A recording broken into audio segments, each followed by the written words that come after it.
Mid-century modern homes. You have to love the style, but we need to remember that they were constructed in the mid-20th century using materials that oftentimes contained asbestos.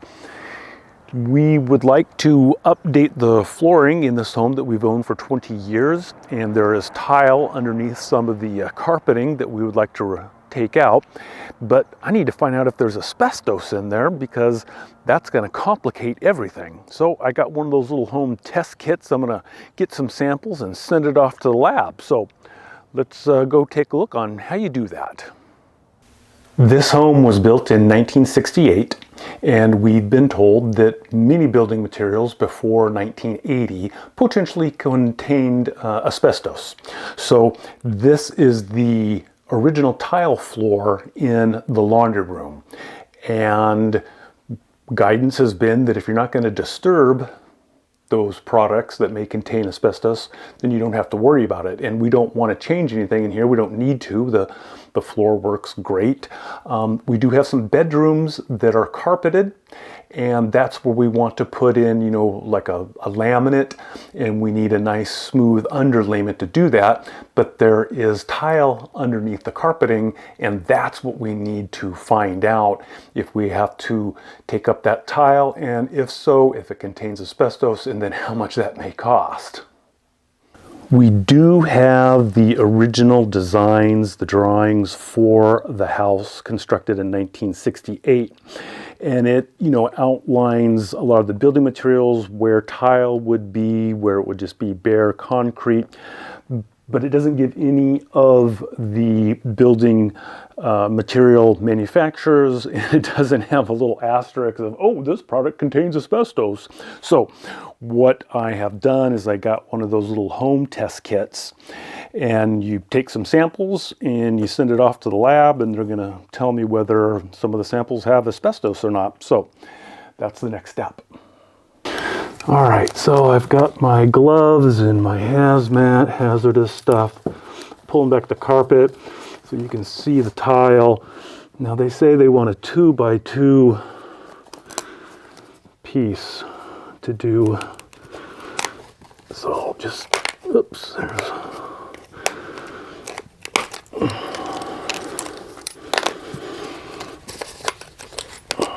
Probably making this worse than it is. Oh, look at that. There we go.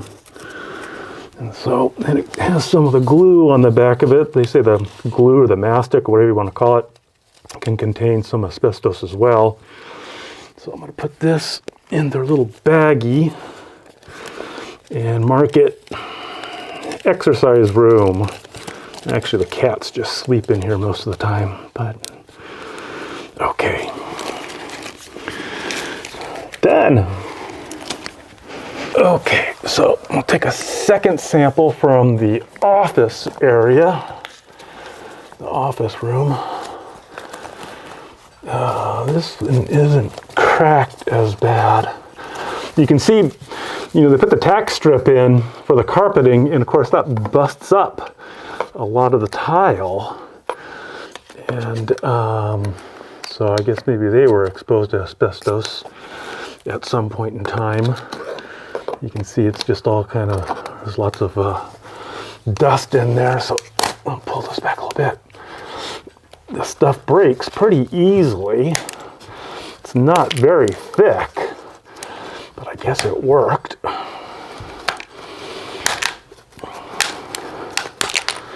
There we go. And there's that black, I don't know if I can get some of that off or not. But so we'll stick this in the sample collection bag and send it off to the people wherever they're at that test this for asbestos. Man, that's really thin. So, alrighty, sample 2 done, ready to ship off. So the way these home test kits work is you order it and then you go online to the company and you register, then you take your samples, and I guess when you register you tell them it's going to be coming. The box that it comes in is also the box that you return it in, and it already comes with a mailing label to return the samples to them. This particular kit says it's a 5-day turnaround time. They notify you on the website whether you have asbestos, and it's going to be very costly to replace the flooring if you have to take out the asbestos related products. So we'll send this off and then we'll find out what our samples are like. Well, the test results have come back, and it appears that the tile here in the laundry room, which is similar to the tile in the bedrooms that we want to replace and put down laminate flooring, contains asbestos.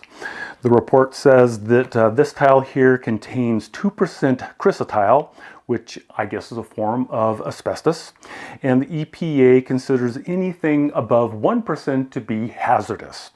The mastic, that black glue on the backside that holds the tiles down to the concrete, actually contains 4% chrysotile. So it is even a higher concentration of asbestos. So what does that mean for us? Because I have been quoted anywhere from $3 to $4 per square foot to remove the asbestos containing tiles and, you know, get rid of it. Now, I know I've removed tiles like this in other places that I've worked without any mask or anything, and I see other little strip mall places ripping out this tile, and I don't mind popping up the tile. It comes up pretty easy. The problem is disposal, and I don't want to broach any regulatory conditions and get hit with a big fine for improperly disposing of hazardous waste or anything like that. So that is one of the joys of living in a home built in the 1960s, kind of a mid-century modern, nice kind of sleek look to it.